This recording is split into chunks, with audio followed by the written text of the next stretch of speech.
திமிரி என்றால் நெருப்பு என்று அர்த்தம். நவபாஷாணத்தில் நெருப்பு ஒரு பாஷாணம். இந்த திமிரி பாஷாணம் தன்வந்திரி முறைப்படி மருந்தை சுத்தம் செய்து லிங்க வடிவில் உருவாக்கப்பட்டுள்ளது. இந்த திமிரி பாஷாண லிங்கம் கண்ணாடியால் உருவாக்கப்பட்ட 2.5 அடி உயர ஆவுடையார் லிங்க வடிவமைப்புக்குள் பிரதிஷ்டை செய்யப்பட்டுள்ளது. இந்த பாஷாண லிங்கம் மூர்த்தி சிறிதாக இருந்தாலும் கீர்த்தி பெரியது.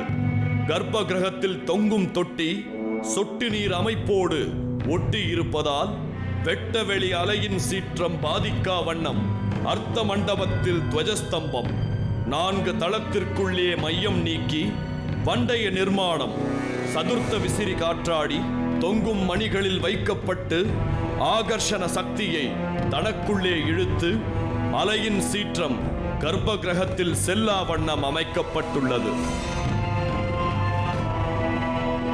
இந்த அபூர்வ திமிரி பாஷாண லிங்கம் பாஷாணத்தோடு கதிர்வீச்சு என்று சொல்லக்கூடிய ரேடியேஷன் வேவ் டிராவல் கொண்ட லிங்கமாக விளங்குகின்றது. இதனால் இந்த லிங்கம் இருக்கும் கருவறையை சுற்றி வந்தாலே அதன் சக்தி கிடைத்து மனிதனுக்கு ஏற்படும் பிரச்சனைகள் நீங்குமாம். பாஷாண லிங்கம் மிகப்பெரிய அற்புத ஆற்றல்கள் வாய்ந்த ஒரு லிங்கம். பூமிக்கடியிலிருந்து எடுக்கப்பட்டது. இது சித்தர்களால் உருவாக்கப்பட்டது. இந்த லிங்கத்தினுடைய ஒளி அலைகள் எலக்ட்ரோ மேக்னெட்டிக் வேவ்ஸ் இது மிகவும் பலனளிக்கக்கூடியது. இப்போது எல்லோருமே நாம் கோயிலை சுற்றி வரும்போது என்ன பண்ணுகிறோம்? இடது பக்கமாக போகத்தான் கோயிலை வலமாக வருகிறோம். யாரும் வலது பக்கம் முதலில் செல்வதில்லை. காரணம் என்னவென்றால் வெளிநாட்டு ஆராய்ச்சி செய்யும்போது மூலஸ்தானத்திலிருந்து ஒளி ஆற்றல்கள் இடது பக்கமாக இருந்துதான் வலது பக்கமாக கோயிலை சுற்றி வருகிறது. இதனால் கோயிலை சுற்றி வருபவர்களுக்கு அந்த நோய் எதிர்ப்பு ஆற்றல் கிடைக்கின்றது, நோய்கள் நீங்குகின்றது. இந்த லிங்கத்தை பொறுத்தவரையில் பல அற்புதங்கள் நிகழ்த்தப்பட்ட ஒரு பாஷாண லிங்கம். ஆதலால் இதனுடைய சக்தி ஆங்கிலத்தில் சொல்ல வேண்டுமென்றால் எனார்மஸ். எலக்ட்ரோ மேக்னெட்டிக் பவர்ஸ் எக்கச்சக்கமாக உள்ளது. ஆதலால் இதை சுற்றி வருபவர்கள் எதுவுமே இல்லை என்றாலும் அவருடைய நோயாற்றில் ஆட்டோமேட்டிக்காக போய்விடும். உள்ளன்போடு இந்த சிவலிங்கத்தை பூஜிப்பவர்களுக்கு எல்லாவித நோய்களும் தீரும். மனிதனுக்கு சந்திரனுடைய கதிர்வீச்சு 0.0001 என்ற அளவில் தேவை. சந்திரனுடைய அலைகளை இழுக்கும் சக்தி இந்த திமிரி பாஷாண லிங்கத்திற்கு உண்டு. பாஷாணம் சந்திரனுடையது. ஆகையால் இவருக்கு சந்திரசேகர சோமநாதீஸ்வரர் என்ற பெயர் வந்தது.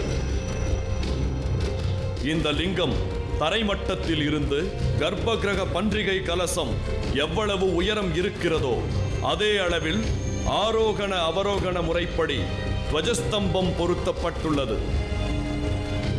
இப்படி அமைய பெற்றதால் மழைக்காலத்தில் உண்டாகும் இடி மின்னல் கிரக ஆகர்ஷணம் இவைகளை இழுத்து தன்மயமாக்கிக் கொள்ளும் அளவில் அமைந்துள்ளது. இந்த அமைப்பு எந்த கோவிலிலும் அமையவில்லை. நவபாஷாணம் ஒவ்வொன்றும் நவகிரகத்தின் சக்தி கொண்டதாம்.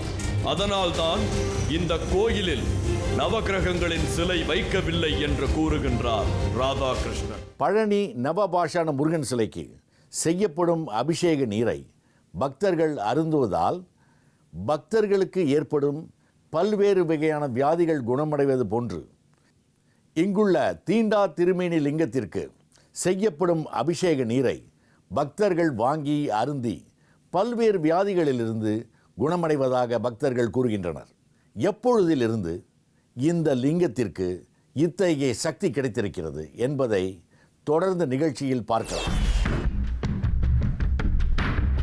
பல நூற்றாண்டுகளாக தொடப்படாத தீண்டா திருமேனி லிங்கம் எப்போதிலிருந்து ஷாக்கடிக்க துவங்கியது என்ற தகவல் இப்போதுள்ள யாருக்கும் தெரிந்திருக்கவில்லை.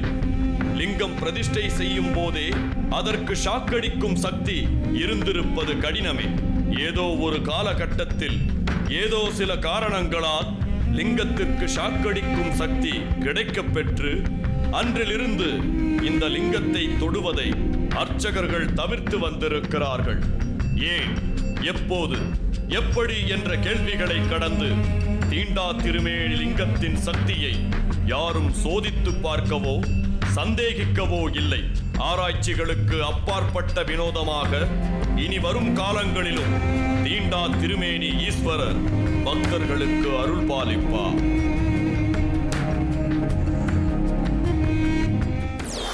இதுவரை சென்னையில் உள்ள மக்கள் அறிந்திராத தீண்டா திருமேனி லிங்கத்தை பற்றிய பல்வேறு அதிசயங்களையும் அமானுஷ்யங்களையும் தொடர்ந்து 18 சித்தர்களில் ஒருவரான கொங்கணர் தவமிருந்த மலையான ஊதியூர் மலையின் ரகசியத்தை தொடர்ந்து நம்ம நிகழ்ச்சியில் பார்க்கலாம்.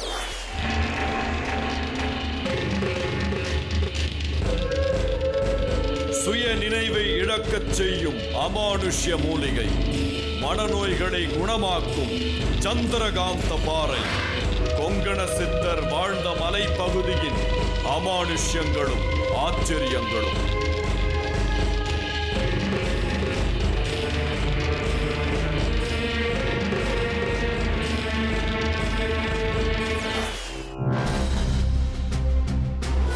பதினெட்டு சித்தர்களில் ஒருவர் கொங்கண சித்தர். அரசனாக இருந்த இவர் ஒரு நிகழ்வினால் கடுந்தவம் செய்து சித்தராக மாறியவர் என்று கூறப்படுகிறது. சாதாரண பொருட்களை கூட தங்கமாக மாற்றும் ரசவாதம் செய்வதில் வல்லமை பெற்றவர் கொங்கண சித்தர். திருப்பதியில் ஜீவசமாதியான கொங்கண சித்தர் சுமார் 800 ஆண்டுகளுக்கும் மேலாக கடுந்தவங்கள் செய்ததாக கூறப்படும் பகுதிதான் இந்த பொன்னூதி மாமலை என்ற மலைப்பகுதி.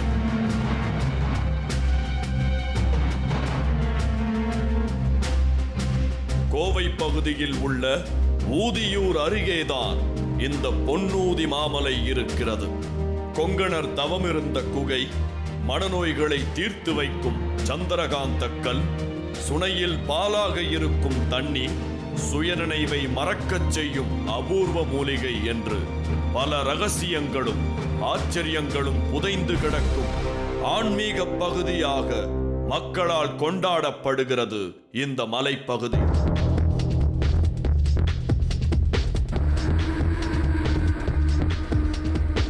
அமாவாசை மற்றும் பௌர்ணமி போன்ற விசேஷ தினங்களில் 108 மூலிகைகளை கொண்டு தயார் செய்து பக்தர்களுக்கு வழங்கப்படும் மூலிகை ரசம் மிகவும் விசேஷமான ஒரு மருந்தாகவும் சர்வ நோய்களையும் தீர்க்கும் சக்தி படைத்ததாகவும் கருதப்படுகிறது.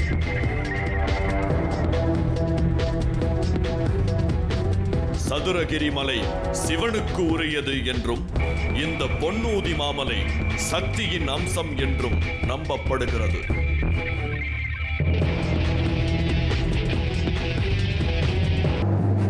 இங்குள்ள மூலிகைகளுக்கு பொருட்களை தங்கமாக மாற்றும் அபூர்வ சக்தி இருப்பதால் இந்த மலையை பொன்னூதி மாமலை என்று அழைக்கத் தொடங்கி இருக்கிறார்கள் மக்கள்.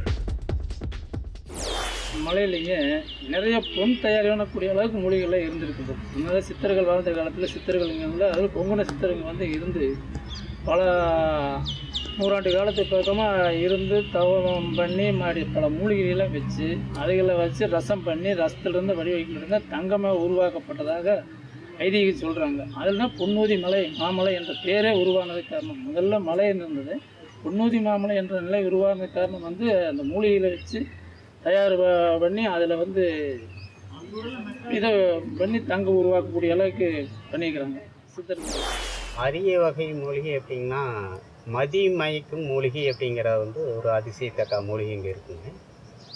அது வந்து இப்போ யாரோ மலைக்குள்ளே உள்ளே போகிறோம் தெரியாமல் ஏதாவது காடுகளை மிதிச்சிட்டாங்கன்னா குறைஞ்சபட்சம் ஒரு 6 மணி நேரம் அவங்களுடைய சுய அறிவை வந்து இழந்துருவாங்க. மெடல் மாதிரி மலைக்குள்ளேயே சுற்றிக்கிட்டே இருப்பாங்க. அப்போ அந்த 6 மணி நேரம் எடுத்து மறுபடியும் ஏதோ ஒரு பக்கம் போய் தண்ணி இது பிடிச்சாலோ இல்லை முகத்தை கழுவுனா மட்டும்தான் அந்த அதிலிருந்து விடுபடுவாங்க. அந்த மாதிரி நிறைய பேர் உள்ள அந்த மாதிரி சுற்றி இருக்காங்க, அலைஞ்சிருக்காங்க. உள்ளே பார்த்திங்கன்னா பூராமே ஒருத்துக்கு இப்போ என்னையவே எடுத்துங்க, இந்த மலை பூராமே எனக்கு தெரியும். இருந்தாலும் அது பட்டுருச்சு அப்படின்னா நான் வெளியே வீட்டுக்கு போக முடியாது, திசை தெரியாது. அது வந்து திசை மயக்கம்னு சொல்லலாம். அந்த திசை தெரியாமல் உள்ளேயே ரவுண்ட் அடிச்சுக்கிட்டே இருப்போம். அதனுடைய தன்மை வந்து போச்சுன்னா தான் மறுபடி நம்ம அந்த பாதை கண்டுபிடிச்சி வர முடியும். அந்த மாதிரி ஒரு மூலிகை வந்து அதிசயத்தக்க வகையில்